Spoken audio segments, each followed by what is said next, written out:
Good afternoon. I'm Steve Storelli with the research program, and today we have Dr. Horvath and Dr. Masanet to discuss their research that they will be doing for us at the board.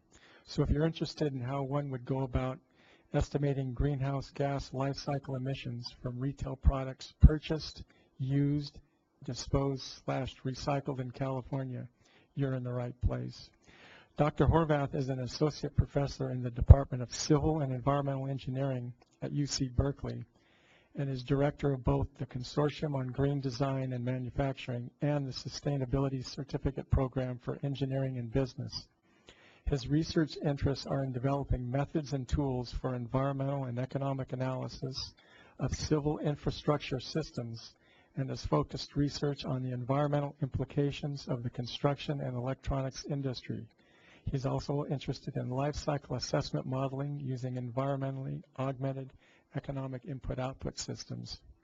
Dr. Masanet is a principal scientific engineering associate in the Energy Analysis Department at Lawrence Berkeley National Laboratory. His research includes life cycle assessment of energy-using products, industrial efficiency analysis, modeling of industrial greenhouse gas emissions, and sustainable design in manufacturing. He has also contributed heavily to the U.S. EPA Energy Star program. Before I turn it over to the speakers, I wanted to let our web audience know that you can email us with your questions, and the address is coastalm@calepa.ca.gov. Welcome, Dr. Horvath and Dr. Masanet.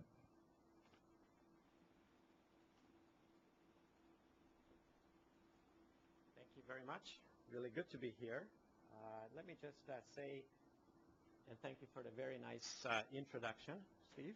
Let me just say a few more words about the group that we all come out of, and both Eric and Susan Fisher, who's in the audience today, came out of the Consortium on Green Design and Manufacturing. It's an interdisciplinary group at UC Berkeley looking at engineering policy, public health, and business implications of engineering and management. And we happen to be one of the oldest such groups in the U.S., formed in 1993. The strategic areas that we focus on, and our members come from all over campus, from every department of campus, and we have anywhere around a dozen students at any given time, and some 28 alumni, again, 2 of them sitting in a room today. The strategic areas we've focused on have been civil infrastructure systems, things like buildings, roads, transportation systems, and so forth, the electronics industry, and lately servicizing products. So some of the research that we're going to be proposing and talking to you about today, and some of the research we have done have actually connections to these strategic areas that we have done in the past. So we're going to talk in a little more detail about our proposed ARB project, and then tell you more about the carbon footprint research in general, define or try to define the role of the consumers before we start doing this project in earnest next year, tell you about the approaches and methods we are going to use, and give you one example, and then end with some of the research challenges that we know lay ahead of us. No, go ahead. Fine with me. Do you have any now? Okay. On the outline? Okay, sure. Please do. Okay, so retail climate change mitigation, life cycle emission, and energy efficiency labels and standards. So what we're trying to do here is, together with our partners at Carnegie Mellon University in Pittsburgh, Pennsylvania, come up with novel modeling methods for products and maybe even services, and also explore the policy implications and perhaps the acceptance of something like having labels on products and having standards for consumers. First we will assess opportunities for reducing California's greenhouse gas emissions through looking at really the entire life cycle of retail products, from their perhaps design all the way to their disposal, that we in the state consume, whether those products are manufactured in state or out of state. So we'll be looking at interstate commerce as well. We know just from doing other studies that approximately 2/3 of these impacts happen in the manufacturing stage, but also the use and the end-of-life stages will also be significant. And this may vary from product to product. On the modeling side, we're going to create a life cycle assessment model for California that does not currently exist. Other models, as you will see in a while, do exist, but we want to customize it to just our state. Then we are going to estimate the life cycle greenhouse gas emissions for, well, not all the retail products that we have out there, because there are hundreds or maybe thousands of them. We can't do within the resources that we have. But we're going to look at about 20 to 30 key products, and we'll tell you more details later how we're going to go about selecting them that, again, Californians consume. And then we will analyze these potential greenhouse gas emission reductions achievable through adopting policies throughout the life cycle of these products. So some of them may apply to the manufacturing stage, some to the use phase or the end-of-life phase, and try to recommend or make recommendations about labeling and standards for these retail products. And our time horizon is going to be the next 5 years. No doubt exciting times in California. I don't need to expand on a lot of these points because we're front and center in this building with these happenings. We have AB 32 in place, quite ambitious goals. Of course, we need to meet it. And what better place to start implementing some of these novel things than in the 7th largest economy in the world that we are. This shows 6. It's a little older graph, but now we fell behind China. Our consumption is increasing. We're a wealthy state. Our population is increasing, so yet a better reason to look at our consumption and retail products. And we're also a major market for a nascent U.S. carbon offset industry, and I'm going to come back to this in a couple of slides. Just some slides, some graphs that we have adopted from a magazine. On the left-hand side, you see a chart of California's greenhouse gas emissions by end-use sector. You see transportation is the major sector for us. Agriculture and forestry, the industrial sector, electric power, and then everything else. Obviously, a lot of these have implications on our retail products and services, so we're going to be looking at them. As far as the world goes, if you look at the chart on the right-hand side, transportation is a smaller part of the pie. Electricity and heat, a major contributor. Industry, obviously, agriculture, and waste. Mind you, you sometimes can't get all the things right, so if you look at the title of this chart, where smog comes from, but in fact it's looking at greenhouse gas emissions. We're not going to make these kinds of mistakes in our work. Now, if you look at the whole economy, it's actually mostly us, the consumers, who drive what economists count as our power of economic activity, GDP. If you add the column of final demand, which consists of things that we consume in the U.S. or in any economy, and the things we export, you get the sum of this being the GDP, or if you add the value added coming from all of these industries. This is sort of the input-output view of the economy, but the message to take away from here is in order to influence the GDP, you really look at final demand, or you look at mostly value added, things that are not energy inputs or not materials inputs or not any other inputs, but mainly labor, intellectual capital, and things like that.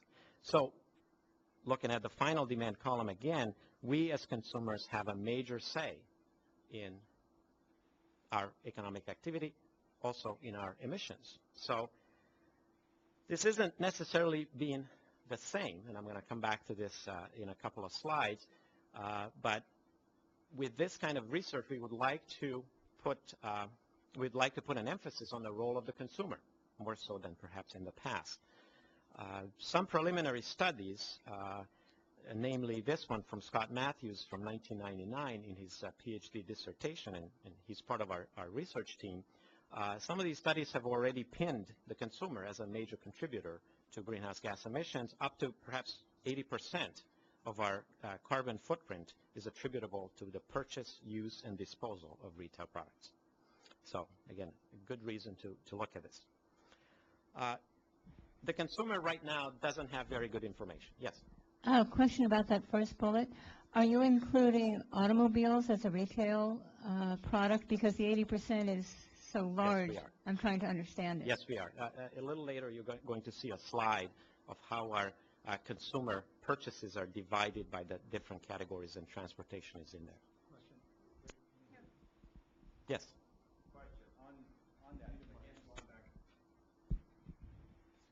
Going back to a consumer, Yes.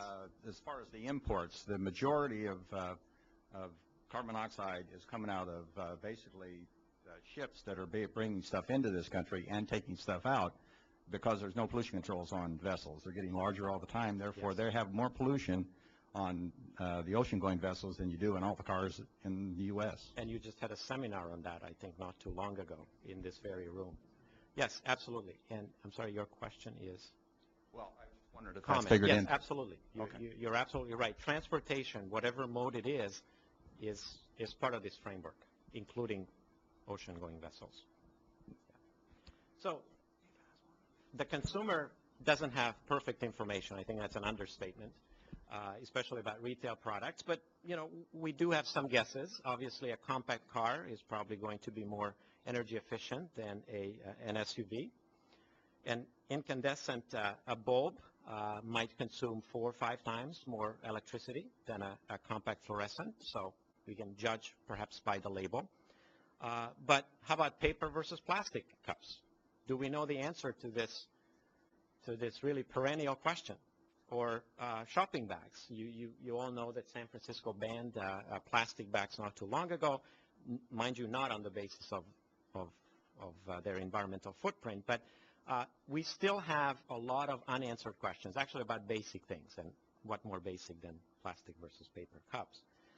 Or at worst, someone else is picking the right answer for the consumer, so we'd like to change that. I think green electricity is one of these examples. I'm not sure if the consumer really knows what green electricity is when he or she is switching from one provider to the next. So we obviously need to move outside of sort of simplistic labels or assumed studies. And just to stick with the electricity example a little bit more, if you look at this chart, where what our primary energy supply is, where our electricity comes from, there's coal, there's oil, there's natural gas, there's nuclear, and there are renewables.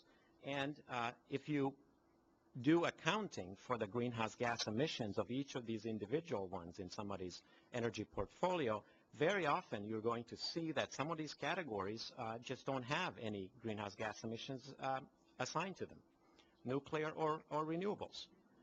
And obviously there's no free lunch, never was and never will be. And there are greenhouse gas emissions associated with hydropower, with biomass, with wind and solar. We just perhaps haven't quantified them to the fullest extent. And so actually I'm going to come back to this example a little later.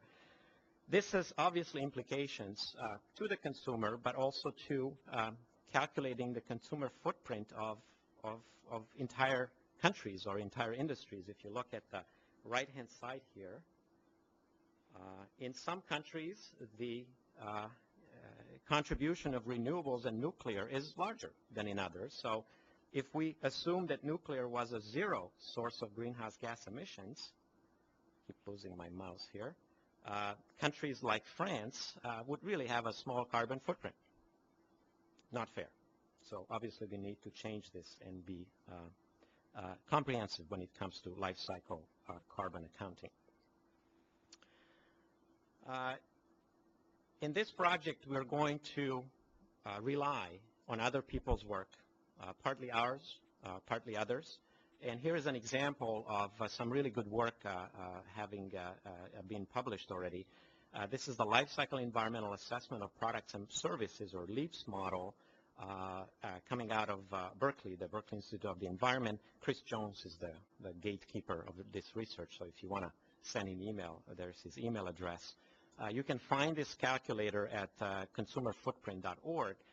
What he was trying to do here, and this work is still ongoing, is to look at our footprint and how we spend our consumer dollars, and to try to come up with direct and indirect calculations. What are the things that we as purchasers of goods are directly responsible by buying the good, and what are the things that happen in the supply chain of those goods, the so-called indirects.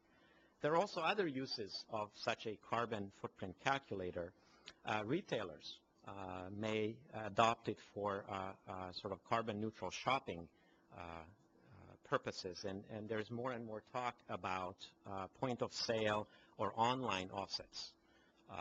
Not too long ago, and it may still be going on, British Airways offered you a chance to offset the carbon emissions from your trip, and it wasn't very expensive. It was somewhere between $10 and $30 or so for an average transatlantic trip. It turns out few customers actually elected to pay for it, but more and more of these examples are coming up, and calculators like this LEAPS really helps put a number on things that we don't necessarily know intuitively. It's also useful to manufacturers. These are baseline product level calculations that one might not have been familiar with before things like these came out. We're not going to stop at where LEAPS is these days, because it's just a little bit too general for making specific decisions about retail products. In other words, in LEAPS you might be able to see what fairly accurately what the total footprint of a consumer is when you take into account all the things we spend our consumer dollars on. It's not very good at giving us specific answer between picking one type of a dishwasher versus another one. So it's not very specific at the granular level. And that's where we ought to be. And here's an example of an indicator that has been published and kind of supported quite a lot around the world, and that's the middle chart here, CO2 emissions per person. And the U.S. is here at the very top. It's good to be number one. But how are we to reduce our carbon footprint when we don't have very good numbers to do that? So if I wanted to reduce my 20 tons of CO2 emissions a year, where do I start, right? And it's not necessarily just enough to say, well, 40% of your carbon footprint comes from transportation. What exactly does that mean? What transportation modes? How do I go about it? And so, and once again, keep in mind that a lot of the times things that we consume are assumed to have no greenhouse gas emissions, not because it's indeed zero, but just because we haven't run the numbers yet. So these charts are not necessarily very informative at this point in time. Also, what we as consumers spend money on has been changing. Our economy is pretty much 80% services anymore, and the developing nations are switching to that mode themselves from manufactured goods more towards a service-based economy. And so on the chart on the left shows you, again, I don't get my mouse up here, shows you how it has changed in some 11 countries of I think it's the International Energy Agency, between 1973 and 1998. The things that have decreased, or actually the thing that has decreased is manufacturing. This is CO2 emissions by sector went down. Households remained to be about the same. Services increased a little bit. Travel increased substantially. That's one of the services. We have more free time. We have more disposable income. We travel more. And freight has. Obviously, with e-commerce and other things, just-in-time economy, we are increasing our reliance on particular modes of transportation like freight. On the right-hand side, you see a chart of the world's biggest companies, and if you look through the list, these are retail companies by and large, right? So we do have a responsibility not just a chance to affect greatly the carbon footprint of the retail industry, because we make these companies the biggest in the world. So it all points towards focusing more on the consumer than we have done in the past. Some of the biggest retail names in the world are taking steps. Tesco, which I believe is the second largest retail company in the world, located in the UK and coming to the US shores these days, has just commissioned or is about to commission a study according to which they will try to put a carbon number on each of the products they sell. Daunting task. Good luck in that. It's going to take some time because it's an enormous job. I remind you now, and Eric will expand on that, we're only going to look at 20 to 30 retail products for California. A retailer like this has hundreds, if not thousands, on their shelves. Walmart is trying to do the same.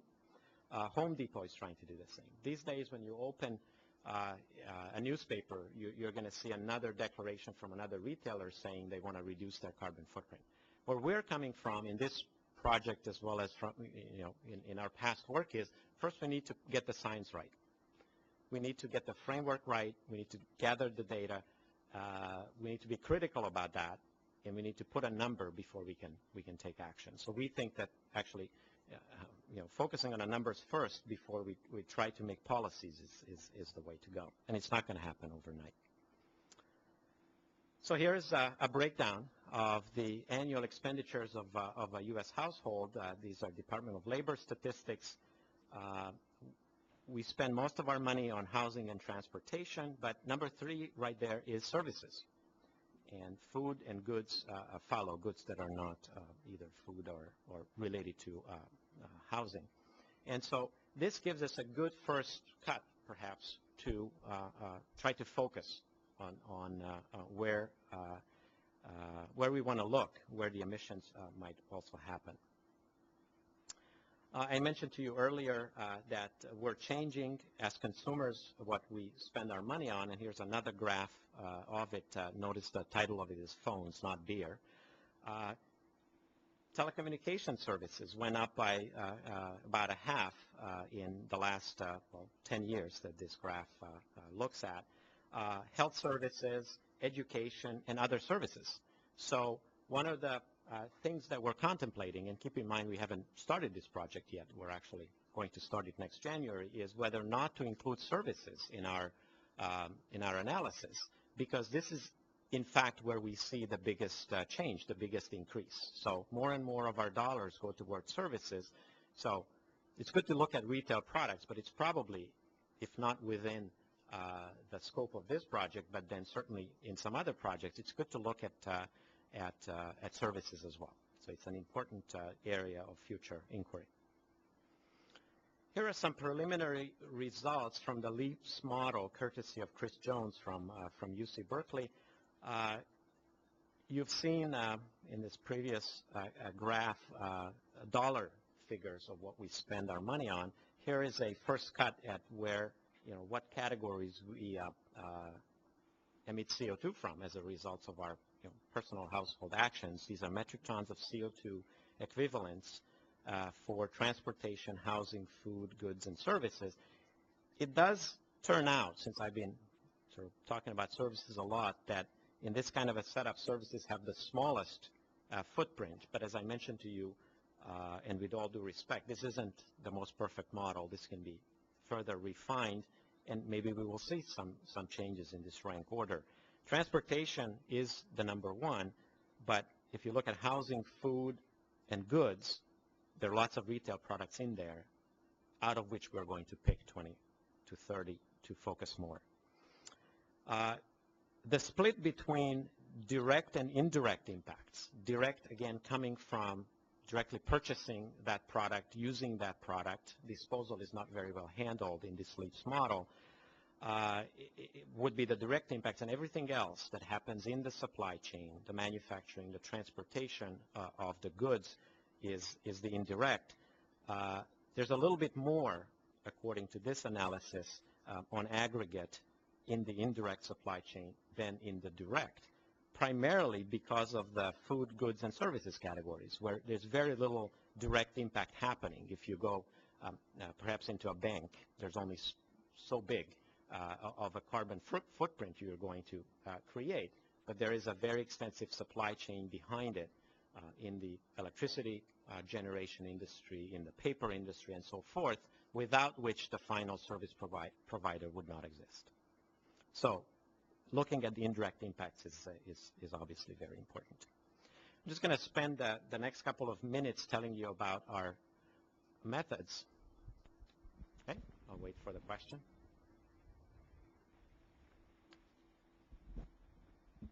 Hi, I don't know if you mentioned whether your labeling program would be voluntary, and do you see federal preemption, especially with respect to food labeling, as an issue? We'll talk about labeling a little later. We will not be going as far as recommending a mandatory or even a voluntary program.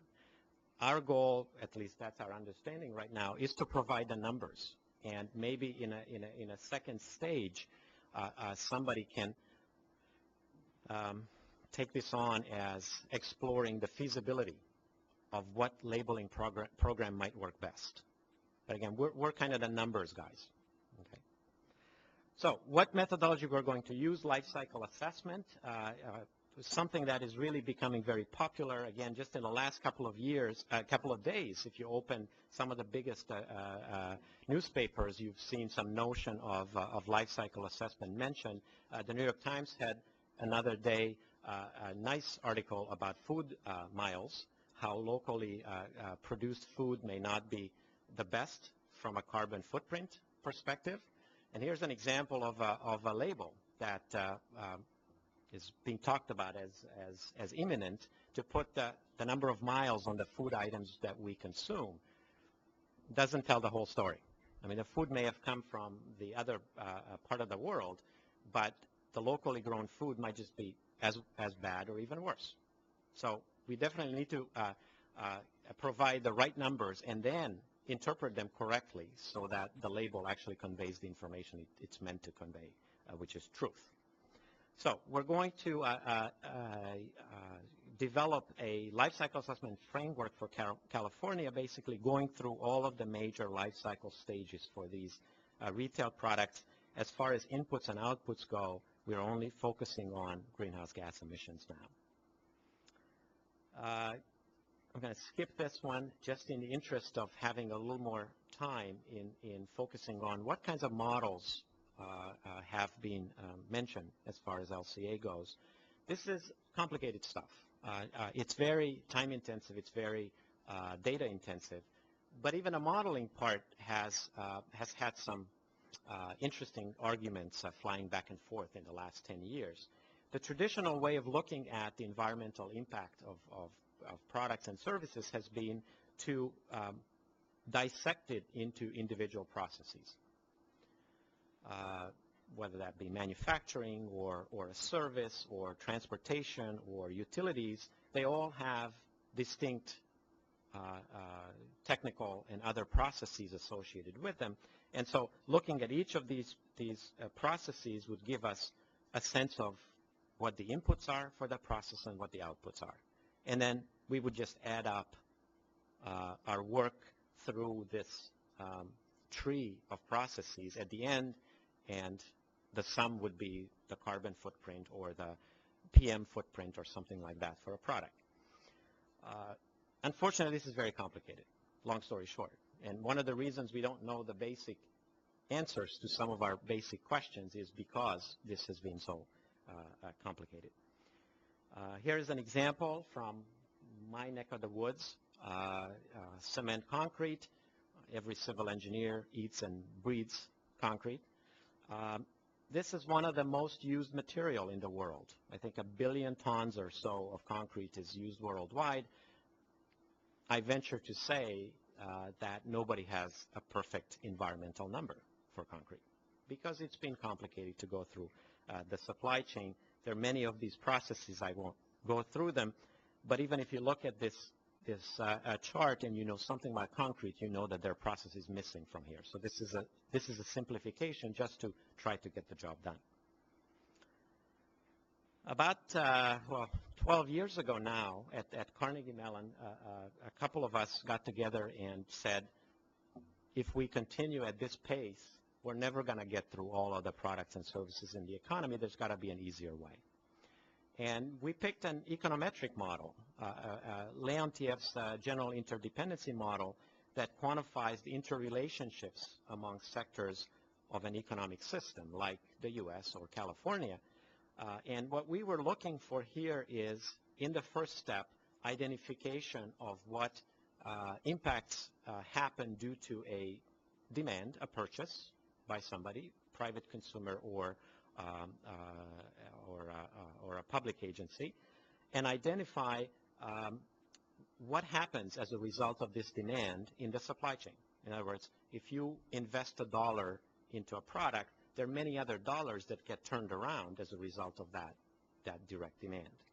So this input-output analysis really gives us a fairly simple way, I will say, to map out the supply chains behind the major products and services in an economy. We happen to be a very fortunate country because we have a very nice input-output model that's put out by the Department of Commerce every so often, every 5 years in a great detail. So we just had to adopt this kind of a model.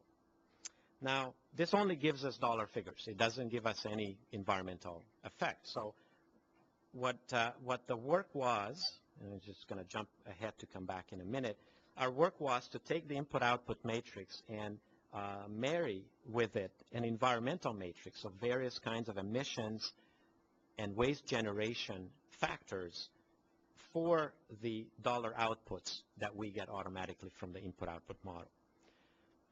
I just summarized basically about 10 graduate student year worth of work. Okay.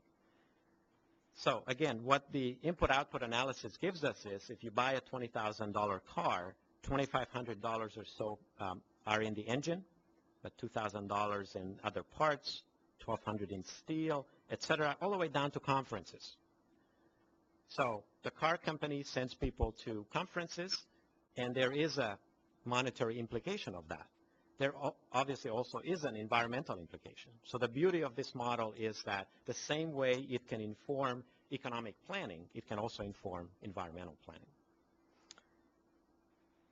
So in this implementation of the input-output model, we've created, and the nice thing about the team that we have assembled here is that all four of us have worked on the input-output model at some point in its development, so we can take it to the next level. We have about 490 commodities, products and services that we can assess with a varying level of detail, and it depends on the year that you're looking at. So right now we are working with 1997 economic data, which is the latest year available to us from the Department of Commerce. Very soon we're going to get the 2002 data. There's about a 5-year lag for publishing these data, and we're linking it to publicly available environmental data. Another nice thing about this model is that we put it up on the web for free. It sits on Carnegie Mellon's computers. You can log in after this presentation, and it walks you through, and you can do nice case studies with it. But it's a national level model. So if you want to see what the environmental impacts of milk are, you're going to get a U.S. national average, which is not a bad number to start out with, but it may not be representative of California practices. So this is a limitation. However, this is something to start with. A couple of minutes ago, I talked to you about electricity generation, how in a lot of accounting, nuclear and renewables are zero CO2 sources. Well, a couple of years ago, we did a part of this work, and we actually looked through the life cycle of electricity generation, construction of the power plants, operation of the power plants, maintenance of the power plants, and even demolition or end-of-life action. And these are the results. We looked at coal, natural gas, PV, solar PV, hydroelectric, and wind. And, well, no surprise about coal and natural gas, but we also found a, well, rather substantial carbon footprint for solar PVs, hydroelectric, and wind. So we need to do life cycle accounting. Otherwise, we will not send the right information to the consumer to make a decision, and somebody else might make a decision on behalf of the consumer. So we need to push this decision making down to the consumer's level. I'm going to turn over to Eric.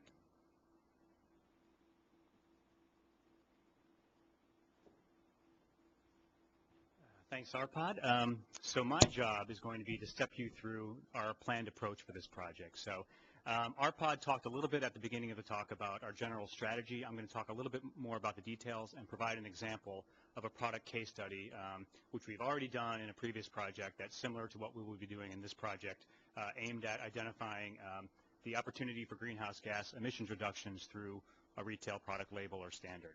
So we have 4 major phases to this project. I'm going to talk about each of these in a bit more detail on the slides that follow, but just to recap what Arpad said, first we're going to develop a California-specific LCA model. There's a lot of LCA models that have been developed, but none so far have really captured the unique energy use and production characteristics of California. We're going to apply that model to around 20 to 30 different retail products to measure their environmental footprints on an annual basis. So, for example, all of the tomato paste possibly that's purchased by Californians each year, what's the total carbon footprint occurring? Possibly more interesting products than that will be considered, but we're not ruling out tomato paste. Third step will be, once we have this model in place, we have the average emissions for given products. What we're going to do is estimate the lowest achievable life cycle emissions that could be realized for a given product. So if we take cars, for example, the average greenhouse gas emissions for all cars is probably somewhere around a Toyota Camry. But the best achievable greenhouse gas emissions are in the realm of a Geo Metro or a Toyota Prius. So for almost every product that's out there, we have a gap between what's typical and what's best achievable. And I'll show you on some of the slides that follow how we're going to go about estimating what a best available product would look like in each of our product classes. And then lastly, we're going to apply this information to some scenario analyses for California. So to look at just a few scenarios, so what if California imposed life cycle carbon standards for these key retail products? Or what if they implemented a voluntary labeling program? What sort of greenhouse gas savings could we expect above and beyond what we're going to expect anyway with other programs over the next 5 years? So, okay, so the first step, development of this California-specific LCA model. So one of the key features here is this California Economic Input-Output LCA model that we're going to develop. So Arpad just presented the basic theory of input-output analysis. It captures all of the impacts occurring throughout an entire economy. We're going to develop one for California. So what that'll do for us is it'll give us, for any good or service purchased in California, it'll tell us the total carbon footprint, but also the amount of carbon that's released inside the state and outside the state. And we feel that's important because if we go down this path of potentially looking at retail product labels, it would be important to know how much of a reduction we could expect to occur in state versus out of state in light of our AB 32 targets. And we're going to do this by using some California-specific data that we compiled both at LBNL and at UC Berkeley on energy use and environmental emissions. So that's the production phase. On the use phase, we have a lot of information on what Californians purchase every year, the types of products. For energy-consuming products like computers, refrigerators, other household appliances, we have a great database, the Residential Appliance Saturation Survey that we're going to tap. So we have pretty good data on the types of products and the amount of energy that those products use during the use phase. And we also have good data from various state agencies on California's waste disposal and recycling system. So, for example, if we have a product that's got a cardboard box in its packaging and that cardboard box goes to landfill and biodegrades and releases methane, what percentage of the boxes will end up in landfills that have flares versus landfill gas recovery? What's the recycling rate? Those are the sorts of details that we really need to capture for California in order to have an accurate model that we can use here. So a little bit more on this California EIO-LCA model. So as Arpad mentioned, the existing model is at the level of the U.S. We're going to tailor that so that it models the California economy. And it'll include both interstate and international commerce. So what we hope to quantify for any product is emissions in-state, out of state, but in the U.S., and then what we're importing from other countries. And why this is important is pretty well summed up by a recent study by Chris Weber and Scott Matthews at Carnegie Mellon, who are part of our project team. They just published a study looking at the consumption-based carbon footprint of the U.S. So if we look at just the greenhouse gas emissions that are occurring in the U.S. Represents 22% of the world's greenhouse gas emissions. But if we look at the greenhouse gas implications of all the stuff that Americans buy, so turn it around and look at, for everything purchased to support our economy, what's the carbon footprint? We're actually more like 25 to 26% of the world's greenhouse gas emissions. So a consumption-oriented approach is important. And as I mentioned earlier, we have very good data on the energy mix and greenhouse gas emissions of sectors in California. And we do have a preliminary model that was developed in 2005. It only looked at 2 product categories, semiconductors and pharmaceuticals. So we did have sort of a working prototype. And I have a reference for that if anyone's interested in looking more into that model. So, okay, once we build our California LCA model, then the next task will be to select some interesting products to analyze. So we're just going to focus on 20 to 30 products because we have to compile a lot of detailed information to get a good estimate at the product level. So what we're going to do is do a rough screening analysis, identify some products that are high emitters of greenhouse gas emissions, both inside the state and possibly outside the state. We're going to be basing this on the ARB's input as well. And we're going to try to capture products that are, like I said, large emitters, but also where a significant fraction of emissions are occurring in state. Once that's done, then for each of those products, what we'll do is we'll try to estimate the lowest achievable life cycle greenhouse gas emissions that could be possible based on current technology. And so how will we do this? So we have to look at all 3 phases of the life cycle. We have to look at, for each of these products, what's the minimum amount of greenhouse gas emissions that could be emitted for a best-in-class product at the production phase, at the use phase, and at the disposal phase. So at the production phase, we've done a lot of work looking at industrial energy efficiency, and we have a very good idea of what the remaining energy efficiency potential is for a lot of sectors in the U.S. and even in the world. So these graphs that are shown on this slide are from a recent study that LB&L worked with KEMA on for the California Energy Commission, where we calculated what the achievable energy efficiency potential is for all of the manufacturing sectors in California in 2005. And there's quite a bit of untapped potential, you know, going to high efficiency motors, improved HVAC systems, improved boilers, that sort of thing. So from the production standpoint, the lowest carbon emitting products are going to be the ones that use the least materials and have the most efficient supply chains. And we'll quantify that for each of our products. At the use phase, we already have a lot of good data on products that use energy, what best-in-class energy efficiency is. So, for example, for computers, that could include computers with the ENERGY STAR label for operational energy efficiency. And then at the disposal phase, we are going to look at what the optimal waste treatment strategies could be, recycling versus composting for biodegradable products, and look at how a product design could minimize end-of-life impacts and what the sort of best achievable or lowest achievable greenhouse gas emissions are at the end-of-life phase. So this will give us an idea of what our floor is on greenhouse gas emissions that could be achievable for our 20 to 30 products.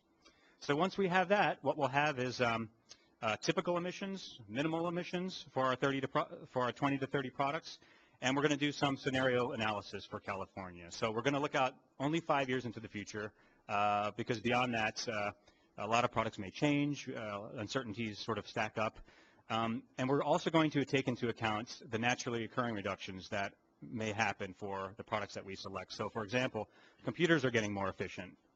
Just naturally, due to market forces, some of the computers that are coming in over the next 5 years will have lower life cycle greenhouse gas emissions. What we're trying to get at is what the remaining potential could be through adding a label or promoting a standard. And some of the scenarios that we may consider are looking at sort of mandatory standards for our products. So you can't sell product A in the state unless it has no more than X amount of greenhouse gas emissions associated with its life cycle. We're going to look at potentially putting on voluntary labels on products. So these are giving the consumer more information but aren't mandatory to try to drive better behavior, and also things like green purchasing programs. So an example I'm going to go through right now is some work we've done in the past, Arpad and I, for the University of California Energy Institute, looking at similar issues for the case of PCs. So our challenge here was to first estimate the number of PCs installed in California, notebooks and desktop PCs. And desktops, it's important to differentiate between flat panel displays and CRT monitors. So you can see here that as of 2005, we've got about 19 million PCs in California, which makes California the largest consumer of personal computers in the U.S. More personal computers installed here than in any other states. And we had to estimate the life cycle greenhouse gas emissions that are attributable to those computers on an annual basis. So what this table shows is for 1 year, 2005, what are the production phase greenhouse gas emissions associated with California's PC stock. So what this is telling us is, or I should explain, what this means is if you have every year, we may lose like 25% of our computers because they go obsolete. People buy new ones. The production greenhouse gas emissions are the emissions that are required to replenish California's PC stock every year. Use phase emissions and end-of-life phase emissions we estimated. And we also estimated, using our really preliminary approach on California input-output, the greenhouse gas emissions that are occurring both inside and outside of California at each stage. So the production phase, most of it's occurring outside of California, mostly overseas. We still do have some manufacturing in California. Obviously, the use phase, all of those emissions occur, or most of them occur inside of California. In our project, we're also going to be looking at electricity imports to try to quantify what percentage of the electricity comes from in-state versus out-of-state. And so the total is pretty significant. So for every year, our PCs consume, from a life cycle perspective, 5.2 million metric tons of CO2 equivalents.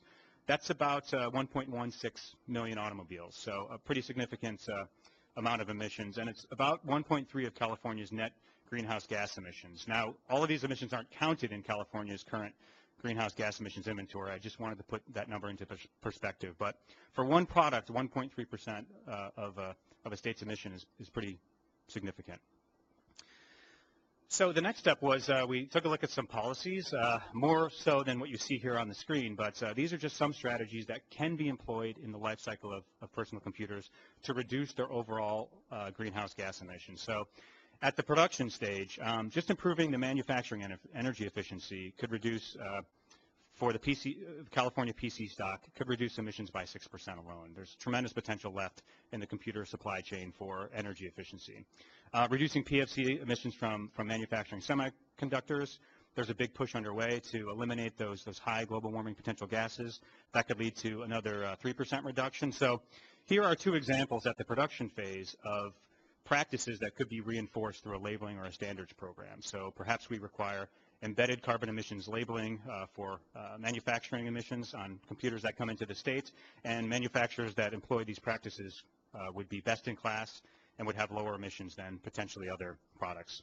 And there are many well-known strategies at the use phase. We looked at a few. The biggest one is power management. So having a power management feature on a computer, which most do, and making it easy to use that power management feature could lead to about an 8% reduction.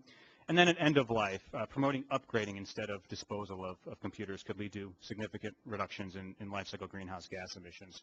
So these are all actions that could be taken throughout the life cycle of a computer.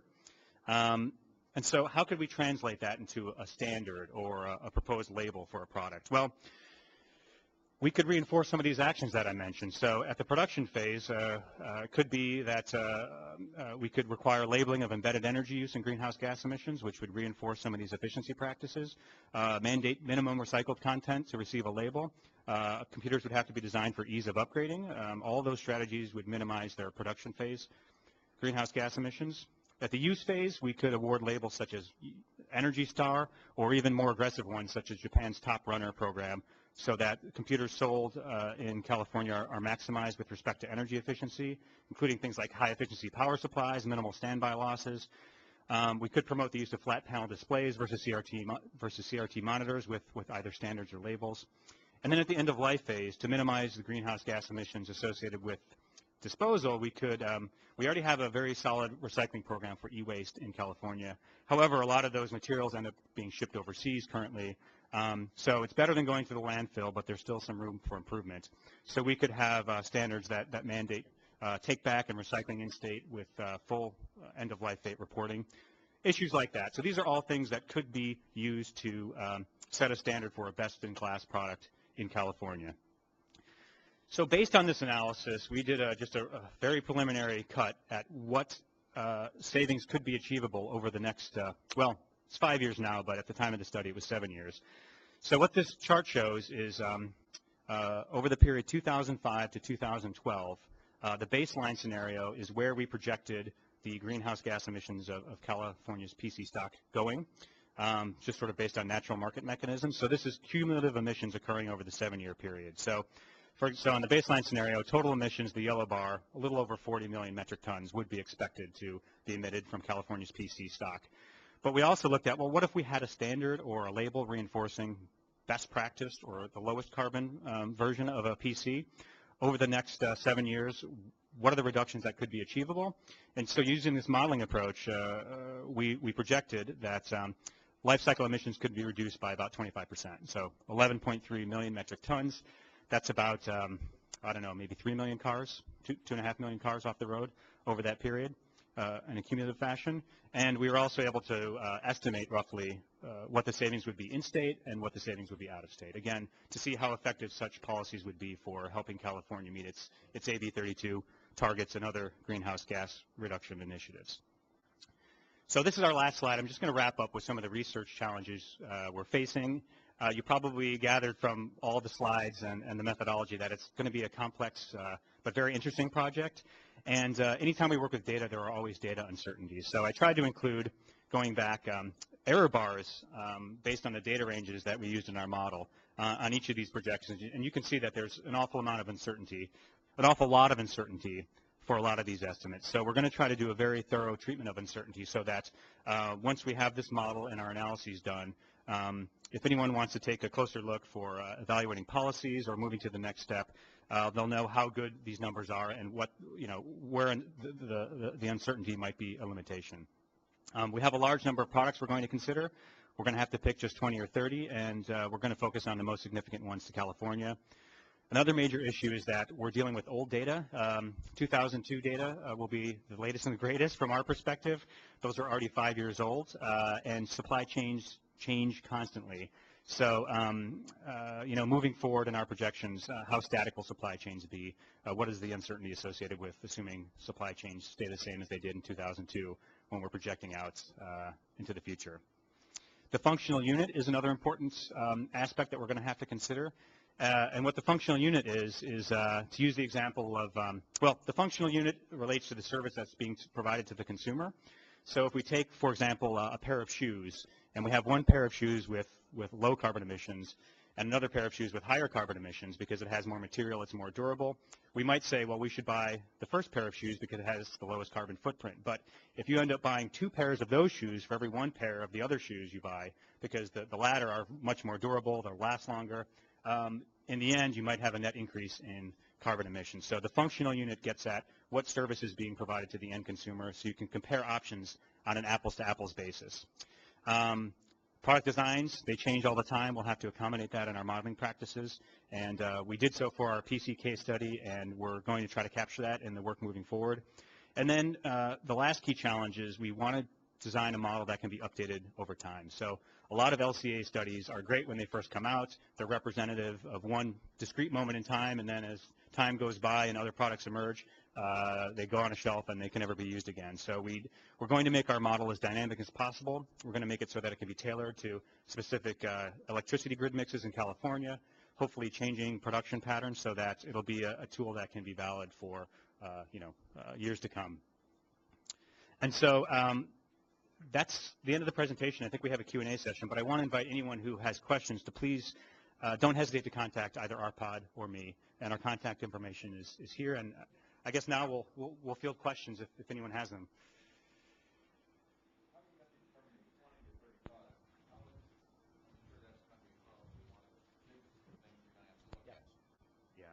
Yeah, so I'll try to field that one. So the question was, how are we going to choose our 20 to 30 products? Well, we have some research we've done in the past. So both RPOD and I were involved in a project for the Energy Commission a few years ago, looking at 50 of the top carbon-emitting products in California.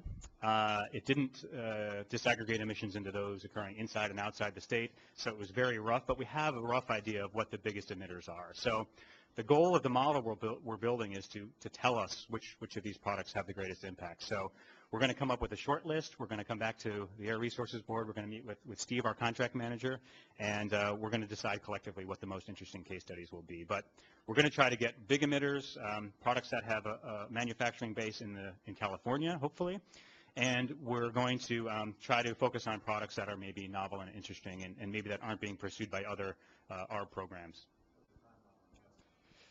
So our timeline is the preliminary model will be ready, I think. So we're starting, the target date is probably early next year, right? Late this year? No. That'll probably be a year later when we have the list finalized. So we need the model, at least in rough form, before we can do the screening analysis. Yeah. So I have a question about prior to actually labeling the products, have you considered tying the carbon to the UPC code on products? So then you can actually kind of data mine real time. And if consumers had a little card where, you know, they decided, well, I want to find my own tally, and they gave it to a shopping center before they bought something, market people will probably pay to have that service out there just because they could data mine it, and then you could piggyback off that to kind of build your infrastructure. This is why it's so great to be here. This is a wonderful idea. We haven't thought about it, but we want this kind of a feedback, and again, appreciate it, because we need to tailor our presentation of the results so that it's meaningful, right? And it can be used at many different levels. Obviously, the consumer isn't an independent agent anymore. Like it or not, we're part of a network, right? And I think what you expressed is perhaps a beneficial network, as opposed to, you know, using our email addresses for spam or something like that. But we actually invite these kinds of ideas because we need to know how this is going to be eventually used beyond what's printed on the product.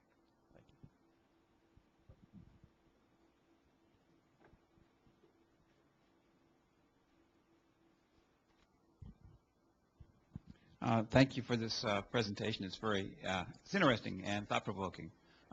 One thought that I had during the presentation repeatedly was, wouldn't it be just a lot simpler if we could tax the carbon appropriately? And then the label that you would see is the dollar sign, and everybody knows what that means. Sure. I think it's going to happen in the life of this project. And we're not going to do that, obviously. We're going to work on figuring out what that carbon number is. But there's so much buzz out there right now that I would not be surprised that when we come back in 3 years to give you a presentation of our results, that we do have a carbon tax. I apologize for using an inappropriate word. That's a great point, and we'll point out that it's been kind of one of the holy grails of life cycle assessment all along, is to come up with a way of quantifying all of these various trade-offs and putting a value on them. So beyond carbon, ecosystem services and loss of biodiversity, if we could pay for that in the end goods that we consume, it might correct a lot of perverse behaviors that we have now where we just act on the lowest price. But I just want to emphasize that if we don't have the numbers right, we can have any kind of policy in place like a carbon tax, and it's not going to go where we want it to go.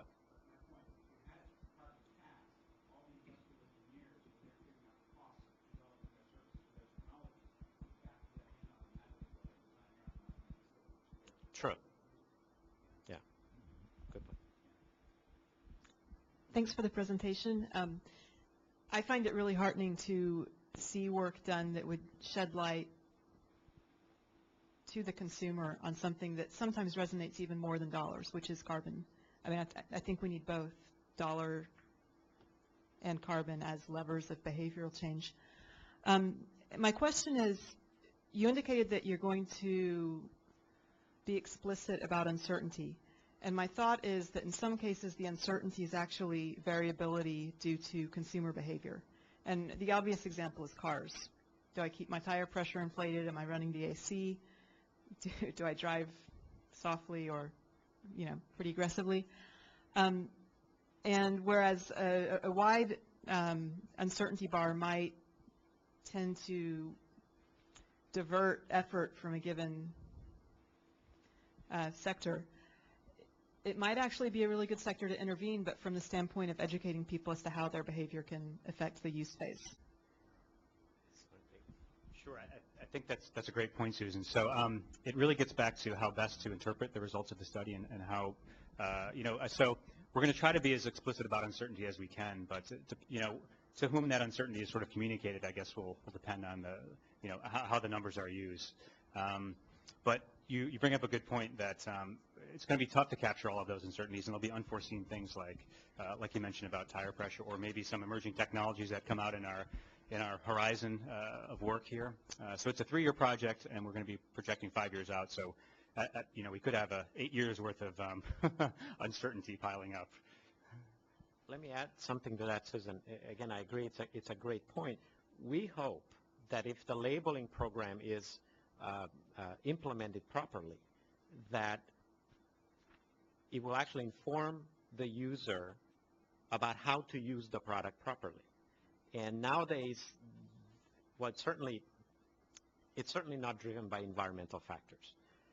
And I can take a look at the use phase of a product, but until I know what carbon footprint or any other environmental implication it will cause in use, I can't change my behavior. So I think it's going to be a consequence rather than an input data point to our work, but we should keep in mind. An example that comes to mind is that a couple of years ago, I worked on assessing the environmental effects of power tools. Turns out the use phase almost doesn't matter because nobody uses power tools more than 5 minutes in their life. So let's try to, exaggerating, it's not exactly true, but it's really a very, very short time. Okay, so let's not so much worry about the use phase, of a certain product like that. Let's try to, minimize the production phase and the disposal phase, because it turns out that's probably what's going to cause the largest impact, not the user phase. However, if I knew this information, it might actually influence my behavior. I might keep my power tool longer because I never used it, and because it can have a longer life than I actually expected when I bought it. So we're hoping that this label is actually go back and forth between the data and the actual usage of the products. Yes, one housekeeping question and one substantive one. The email that I saw on Tuesday had a set of slides attached to it, but these have been updated and changed, and are the updated changed ones? I forgot to mention that, so I apologize. We updated a few of the tables from our case study, so we will post those after the talk. Yeah. Thank you. Thanks for the reminder, though. Just to be specific about that, we're talking about slides 30 through 32, really. 30 through 32, and I believe there was one other with the industrial energy efficiency potentials. The rest Yeah. is... Yeah. It wasn't major, but there was some additional information there. Good point. But you also mentioned that you had done some work with the Energy Commission, and there had been a top 50 list. And can we have a citation to that? And is that a predictor of where you may go for your 20 to 30? Well, I think that'll inform our work. I should have been careful. I probably shouldn't have called it a top 50 list. So we did rank order. So it was top 50 based on what we thought. So what we did was we looked at all major manufacturing sectors in California and major product purchases. And based on what we thought we knew of those products, we had a sort of a grand list, and then we focused on, after we did our modeling work, on sort of the top 50, just to get sort of an overview of the impacts of purchases in California. So there could be products that should be on there and aren't, and there could be some that are on that list and shouldn't be. So the citation is on, let me see, if I bring up, it's on one of these slides on the PC work. It is, it's the Masanet, it's very, very small, I apologize. I can't even see it on this computer. I think it's the first citation, yeah. It's the peer, for the California Energy Commission's peer research program. Yeah. And if it's too small to read, please either come up and I can show you the name of the file, or just email me. I'd be happy to forward it to you. It's on the CEC site. Yeah, it's also on the CEC's website as well. Thank you. two questions. One is the economic input model sounds interesting, but I wonder if some proxy by weight of a product and the types of components that are in the product might also be an interesting way to look at life cycle emissions. If you could compare those, I'd be interested to hear your thoughts on that. And then the other question is, so much of our products are made in China and elsewhere. What's your source of data for the emissions from a product that it's partially made or completely made in China? I'll take the first part of the question, and that is if I understand you correctly, you're suggesting that weight of a product might be a proxy for its environmental effect. I don't think so. I'll be very honest with you. We have some preliminary work that I can't quite quote here, but when it comes out in a couple of months, you're going to be able to see that we have done some preliminary estimates using actually the LEAPS model that we reference here, grams of carbon per average consumer products, and the range is humongous. So that's sort of so I don't think that's going to help us a whole lot. Plus, it may not capture. I think perhaps the numbers you're going to see from us in a couple of months capture that, but some other numbers you might see out there may not capture actually the full life cycle. It may capture the direct impacts, the weight of the product as it's produced and what the inputs are, but may not capture the transportation impacts. And weight is an important factor in transportation, but not the only one. Utilization, capacity utilization is another one, and so forth. So I don't think that's the way to go. Yeah, the electronics is a perfect example of that. There's a lot of energy that goes into making microchips, an awful lot amount of energy, and they weigh a few grams. So there are some products where the correlation just doesn't exist. Like Arpad said, I think it's all over the map. So with respect to the second part of your question, so the data sources for imports. So I believe, so Carnegie Mellon, so there's work underway to sort of marry input-output models from various economies in the world. So we know where most of the imports are coming from into the U.S. through import-export data from the U.S. government. And I believe at Carnegie Mellon, they've done some preliminary work using local energy mixes and local environmental vectors, I guess. These are how the sectors are characterized in these input-output models from some of our key trading partners. So yeah, and we have LBNL, some of my colleagues work as part of our China Energy Group, so we have China's been a big hole for us in the past, but we have a pretty comprehensive set of data on, if nothing else, energy use characteristics for China in various sectors. So we're going to be marrying a lot of data sets, but we have enough, I think, to capture sort of the 80-20, to meet the 80-20 approach, where we're getting most of our key importers, we're getting those emissions and the amount of energy that's used pretty close.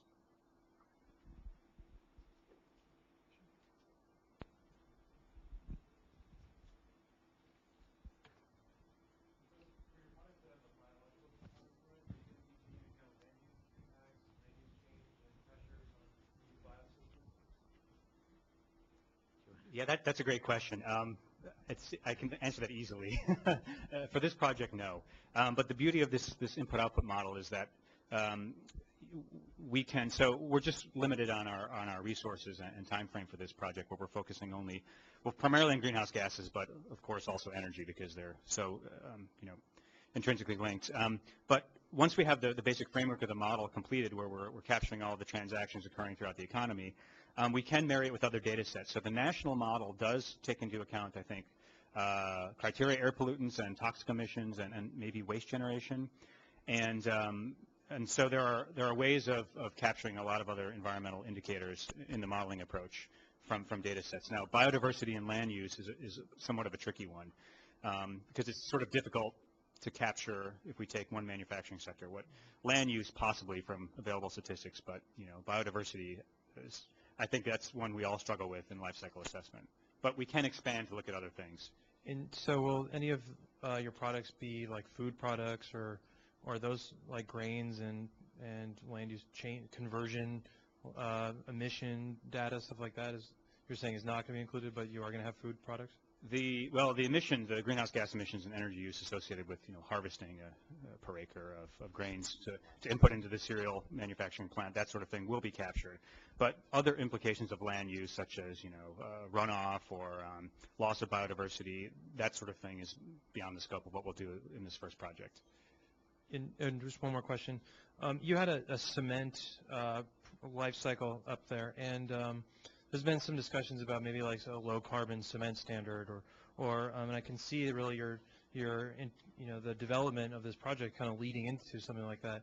Would you be taking into account like usage reductions and methodologies which would get at, say, like waffle mat technology to limit and reduce the overall amount of cement which is being used, or amount of concrete which is being used, and updating your model with those sort of new methodologies? Our model will be a general model, so it will be eventually applicable to any product that we commonly use, and cement and concrete are one of those. However, it's not a retail product, at least not retail on the scale that we consider it. Maybe it's retail at a cubic yard level, but it's not retail at a 100,000 cubic yard level. So concrete is not part of our scope. But again, can somebody take our model and do something like you suggested? We hope so. Are you going to be talking to the lead building program and work in conjunction with them, or are they going to follow you on this? Or you don't want to address that? No, I don't. Well, I think we would appreciate cooperation, but I think sort of feel that the ball's in their court. Because they're going that same way. I heard so, but I have not seen anything publicly come out of that I can work with. And again, we primarily focus on retail products. So I'm not sure if carpet is going to be one of them. So I think the interest of a green certification scheme like LEED in what we do may be very limited, because the overlap between the products that we look at may be minimal. If we only focused on buildings or the building sector or something like that, I think the cooperation would be natural, but just leave it at that. I guess it depends upon the 20 or 30 products you grab. Exactly, yeah. But that said, if there are existing programs like Energy Star or Top Runner or other certification bodies that their label is sort of reinforcing this behavior anyway, we could obviously incorporate that into what we're looking at for this best-in-class version of a product. We really just hope that this model is going to be useful for a lot of applications out there. And, we might do 20 to 30, but we'd appreciate if the industries, as you pointed at that, if the various industrial sectors actually took upon them to now develop their businesses along the lines that we're suggesting here, which is full disclosure, life cycle accounting and accountability, so that we can actually step out of the picture, because what we're trying to do is collect data, collect information from really very, very different sectors. I mean, we're going to be, just to use this example, we might look at carpet and we might look at tomato sauce. We can't be experts in all of this. The data that we will work with will be better for some products than for others. So eventually, we just like this to start having a life on their own. Similarly to the national EIO-LCA model, which gets, I think it's up to about 2 million users at this point. So obviously, people have discovered some value in logging into this free website and doing some scenario analysis about which we will never hear. We probably 90% of the people who developed EIO-LCA, or 90% of the uses of EIO-LCA, we probably never know. So we'd like this model to become such that it gets adopted by industries, get adopted by other researchers, and eventually, maybe in 5, 10, 50 years, we get through all of our retail products. But I think one of the major messages here is that we want to get these 20 to 30 products done right, so that nobody can come at us and say, well, you didn't account for this and you didn't account for that. We just wonder how you can have a carbon offset industry out there if you don't have these numbers. That's right. That's exactly right.